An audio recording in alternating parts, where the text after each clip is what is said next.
What I wanted to talk about today, I hope is going to be useful to small business owners and directors of small limited companies, and it's about the annual accounts that are prepared by your accountant every year. These are the accounts that form part of your tax return. For limited companies, it'll be the accounts that form the basis of what's submitted to HMRC and also the Companies House on your behalf.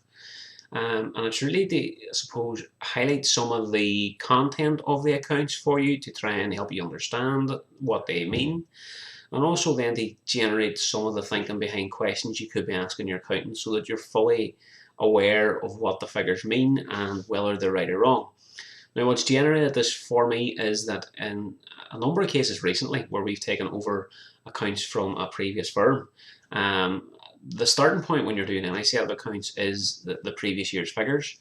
Then you're compiling the information using, we're using the books and records that the client has given us. We're using cloud technology to produce all the numbers and to automate things and so on.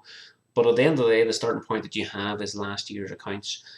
And when we prepare figures for the current year for a client, what we have to do as part of our exercise in making sure that your accounts appear to be reasonable and accurate and in line with what your business appears to be doing is to compare last year's figures to this year's figures.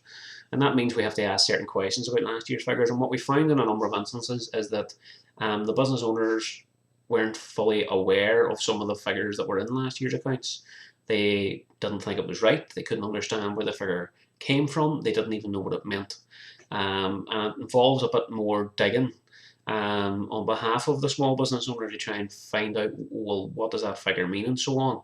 And we've also had a situation where we've actually asked the previous accountant and they weren't really able to confirm it either, other than to say it came forward from an earlier year with no real background other than that. So what I wanted to do now is to share with you 2 pages from a limited company's accounts. Now, this is a sample set of accounts that I've just thrown together for a fictitious company. So what you're going to look at now is the balance sheet of that company, and what you'll see on this balance sheet on screen here is that the balance sheet is drawn up to 31st of March 2019, and that the balance sheet contains the assets and the liabilities of the company. So that is, what does the company own at that date? What does the company owed? What money does it have in the bank? And also in terms of creditors, who does the company owe money to, and what do those creditors and liabilities represent? The second page you'll see is a breakdown that you'll find in limited company accounts, whereby you can see the breakdown of figures there, for example, for debtors, a figure for creditors, and also there's a note there about related party transactions. We'll not go into that. But what I want to highlight for you is that, for example, if you're looking at your accounts and you see a figure for debtors, for example, the figure on the balance sheet we looked at previously there is 28,689. The breakdown of that is that there's trade debtors, as you can see, of 7,498. So that's customers who owe money to the company. There's also an overdrawn director's current account figure of 21,191.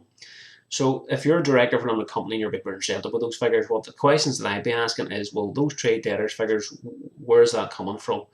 And your accountant will be able to give you a list of those customer balances at that point in time to allow you to check and see if you're happy that it's correct. If you're not happy, ask the questions.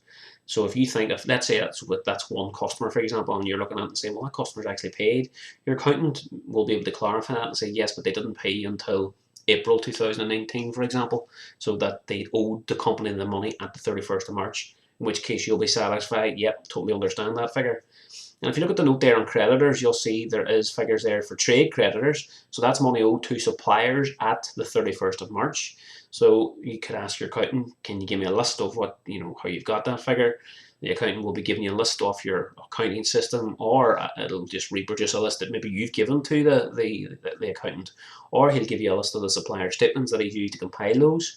You'll see in there's a figure, for example, other creditors and accruals, 57,225. Like, you should be asking your accountant, well, what is that figure? What does that represent? And the accountant will be able to give you a full breakdown of what that figure is. And you'll be able to decide, looking at it to the best of your knowledge, is that right or not?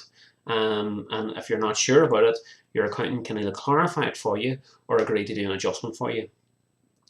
Look, that's a couple of areas, I suppose, in the accounts that I'm just highlighting for you. The main message I'm trying to get across is don't, as a small business owner, go along and just sign off your accounts without getting a detailed review with your accountant. Don't sign off without getting an explanation of where the figures have come from, without getting a breakdown with some supporting evidence and documentation as to where the figures have been compiled from. Only sign off the accounts to confirm that you're happy that those accounts appear to be right to the best of your knowledge and using the expertise of your accountant. So look, I hope that's been useful for you. And as I say, it's your responsibility, especially if you're a director of a limited company, to make sure you're keeping proper books and records, that you're signing accounts that are reasonable. So make sure you know those responsibilities and don't be afraid to ask the questions. You'll get all the answers that you need.